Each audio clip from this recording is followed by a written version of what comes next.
So hello everyone. तो अगर आप भी इस चीज़ में कंफ्यूज हो गई है कि एस्ट्रोलॉजी बेटर है या न्यूमरोलॉजी बेटर है, तो इस चीज़ का आंसर मैं आज आपको इस वीडियो में देने वाला हूँ। क्योंकि मिस इन्फॉर्मेशन हो रही है, इंटरनेट पे इतनी ज़्यादा इन्फॉर्मेशन आ रही है कि बहुत सारे लोग कंफ्यूज हो गए हैं कि नंबर से ज़्यादा इफेक्ट पड़ता है या आपकी कुंडली से ज़्यादा इफेक्ट पड़ता है। तो आज अगर आप इस वीडियो को एंड तक देखते हो तो मैं आपको बता दूंगा कि कौन सी चीज़ ज़्यादा इफेक्ट करती है आपकी लाइफ को, और आप इस चीज़ के ऊपर बहुत अच्छे से पकड़ बना सकते हैं और अच्छी से इसे सीख सकते हैं। तो सबसे पहले मैं बता देता हूँ कि न्यूमरोलॉजी भी एक ऐसा कॉन्सेप्ट है जो कि हमारे बारे में बहुत कुछ बताता है। इसमें जो भी नंबर्स होते हैं, जैसे कि मैंने यहाँ पे लिखा है कि न्यूमरोलॉजी में लोशो ग्रिड का बहुत अच्छा एक कॉन्सेप्ट मैंने देखा है। तो यहाँ पे एक नंबर जो होता है वो सन का होता है।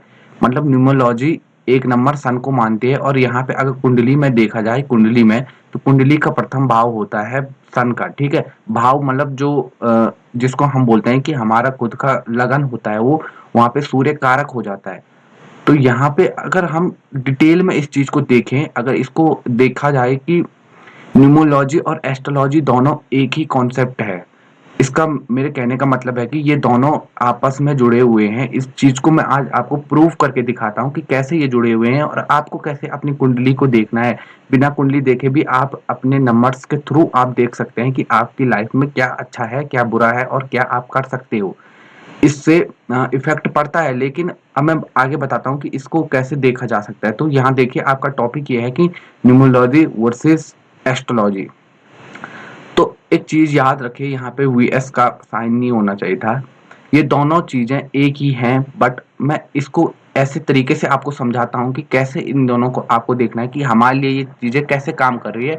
बहुत सारे लोगों के लिए नंबर्स बहुत इफेक्ट करते हैं, बहुत सारे लोगों के लिए एस्ट्रोलॉजी बहुत इफेक्ट करती है, कुंडली बहुत इफेक्ट करती है। तो आपको ये चीज देखनी पड़ती है। तो इसको कैसे देखा जाता है, मैं आपको एक सिंपल सा एग्जांपल देता हूँ अपनी डेट ऑफ बर्थ का, जिससे कि आप भी इस चीज को मान सकते हैं कि हाँ, ये दोनों एक दूसरे से लिंक हैं।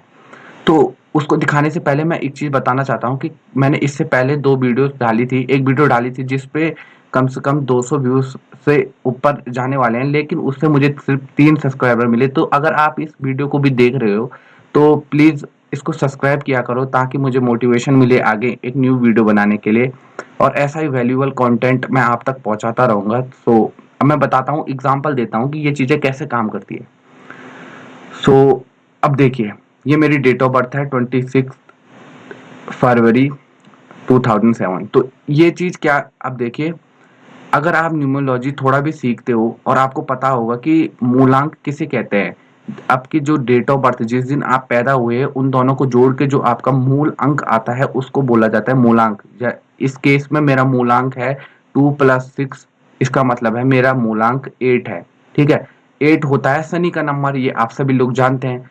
तो क्योंकि अब मेरा मूल अंक शनि से रूल होता है, तो आपको पता है कि अगर आप शनि के बारे में जान रहे हो तो आपको ये पता होगा कि यहाँ पे ये वाला पर्सन सीरियस होगा अपनी लाइफ में, मतलब डिसिप्लिन होगा। ये सारी चीजें आपने सुनी है शनि के बारे में।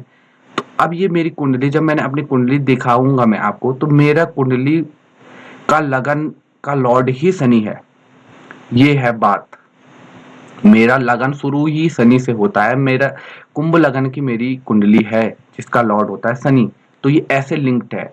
मेरा जो सबसे हाई डिग्री वाला प्लेनेट है, जिसको आत्मकारक ग्रह बोला जाता है, वो भी मेरा शनि है। दूसरी बार आपने देखा कि ये रिलेट हो रहा है। अब यहाँ पे क्योंकि मेरे पास ये 26 आया है, ये 8 नंबर 2 और 6 के थ्रू आया है। तो 2 का मतलब मून होता है, तो मेरा मून भी एक अच्छी पोजीशन में यहाँ पे बैठा हुआ है मेरी कुंडली में। 6 मीन्स वीनस, शुक्र। तो मेरा शुक्र भी यहाँ पे बैठा है दूसरे भाव में, जो उसका खुद का घर होता है शुक्र का, वहां पे शुक्र बैठा हुआ है। तो अब ये चीज आप देख सकते हो कि जो मेरी डेट ऑफ बर्थ बोल रही थी मेरे बारे में, वो चीज यहाँ भी लिंक है। अब मेरी क्योंकि सेकंड हाउस में ये है, तो मैं क्रिएटिविटी के फील्ड में जा सकता हूँ। क्योंकि अब यहाँ पे ऑल्सो यहाँ पे एक चीज मैंने देखी है कि जब भी आपकी डेट ऑफ बर्थ होती है तो आप सीधा मूलांक देखते हो, लेकिन ये नहीं देखते हो कि वो मूलांक आ कहाँ से रहा है। यहाँ पे मूलांक आया है 2 और 6 से। तो इसका मतलब 2 की एनर्जी भी है, 6 की एनर्जी भी है, और 8 की एनर्जी भी है। तो यहाँ पे ऐसी चीजों को देखा जाता है। अगर यहाँ पे सिंपल 8 होता, अगर सीधा 8 होता, तो 100% ये था कि मेरी कुंडली में पूरा का पूरा जो भी कमांड था वो शनि का होता। अभी भी है, अभी भी ये नहीं है कि नहीं है। लेकिन अब एक चीज और मैं तुमको बता देता हूँ इसमें। अब इस डेट ऑफ बर्थ को, मेरी डेट ऑफ बर्थ को पूरा जोड़ो। इसका भाग्यांक आता है 1, जो कि आता है सूर्य से। तो अब क्या हुआ, जब 8 और 1 का कॉम्बिनेशन बनता है तो आपको पता होगा कि सूर्य और शनि की अच्छी बनती नहीं है, ये आप जानते हो। तो अगर ये चीज मेरी कॉम्बिनेशन मेरा बना है तो आपने सुना होगा ये स्ट्रगल का कॉम्बिनेशन है। तो अब ये मेरी कुंडली में कहाँ से काम कर रहा है, तो मेरा शनि का लगन है, ठीक है। अब यहीं पे आके सूर्य बैठा है, यहीं पे आके सूर्य बैठा है, ठीक है। लेकिन क्योंकि ये मेरा भाग्यांक है, मेरा भाग्य का अंक है सूर्य, ठीक है। तो यहाँ पे सूर्य अच्छे अंश बल के साथ बैठा हुआ है, बहुत अच्छे अंश बल के साथ सूर्य बैठा है, बिल्कुल युवा अवस्था में सूर्य बैठा है। एक चीज और नोटिस कीजिए, यहाँ पे मेरे पास 2 का अंक ज्यादा आ रहा है मेरी डेट ऑफ बर्थ में। मून मेरे को ज्यादा इफेक्ट कर रहा है, तो मेरा मून बहुत अच्छी सिचुएशन में बैठा हुआ है इस कुंडली में। और एक चीज और भी नोटिस करने जैसी है, मेरे पास 4 नंबर नहीं है। 4 नंबर होता है राहु का, ये मेरे को इफेक्ट नहीं कर रहा है यहाँ पे, क्योंकि मेरे पास 4 नंबर है ही नहीं। तो 4 नंबर नहीं है तो मेरे पे राहु मेरे लिए अच्छी चीज मतलब अच्छे उसमें काम नहीं कर रहा। तो मेरा राहु लगन में आके बैठा है, जो कि सूर्य के साथ बैठा है। और आपको पता होगा कि सूर्य के साथ राहु बैठेगा तो सूर्य को ग्रहण लगा देगा। लेकिन इसके साथ एक पॉजिटिविटी ये चीज है कि राहु का अंश बल सूर्य के अंश बल के बराबर नहीं है, तो ये सूर्य को इतना ज्यादा इफेक्ट नहीं कर रहा। लेकिन आप देख सकते हैं कहीं ना कहीं आपकी कुंडली भी आपकी डेट ऑफ बर्थ के साथ लिंक रहती है। अब मैं ये नहीं कहूंगा कि 100% आपको हमेशा कुंडली के पीछे पड़े रहना है, या 100% आपको नंबर्स के पीछे लगना है। नंबर्स भी काम करते हैं लाइफ में और कुंडली भी काम करती है लाइफ में। आपको दोनों चीजों को देखना पड़ता है, दोनों में एक बैलेंस और एक वो देखना पड़ता है कि आपको। अब देखिए, अगर मैं यहाँ पे बोलूँ कि 8 नंबर आपका आया है, अब मैं यहाँ पे बोलूँ कि आपको करियर भी शनि का लेना पड़ेगा, ऐसा ऐसा करियर लेना पड़ेगा।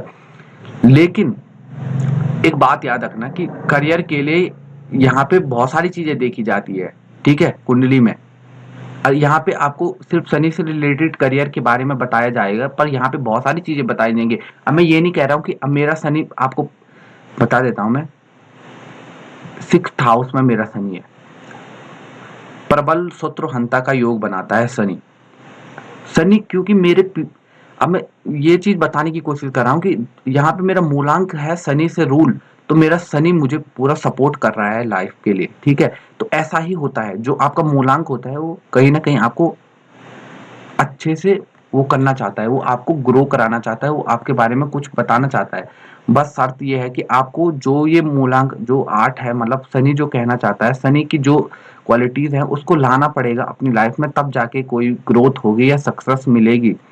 और इसी तरीके से न्यूमरोलॉजी एस्ट्रोलॉजी काम करती है, दोनों के दोनों इंटरलिंक हैं। तो आज की वीडियो में इतना ही। लेकिन अगर आप इससे भी अच्छी, मतलब मैं इससे भी बेटर अब न्यूमरोलॉजी के ऊपर भी मैं वीडियोस बनाने वाला हूं, तो इस चैनल को सब्सक्राइब कर देना, ताकि आपको जो भी मैं वीडियो बनाऊं न्यूमरोलॉजी और एस्ट्रोलॉजी को रिलेट करके वीडियो बनाऊंगा, मैं दोनों को दोनों रिलेट करके वीडियो बनाऊंगा। तो आप देख सकते हैं राशि के बारे में भी वीडियो बनेगी। तो चलते हैं। और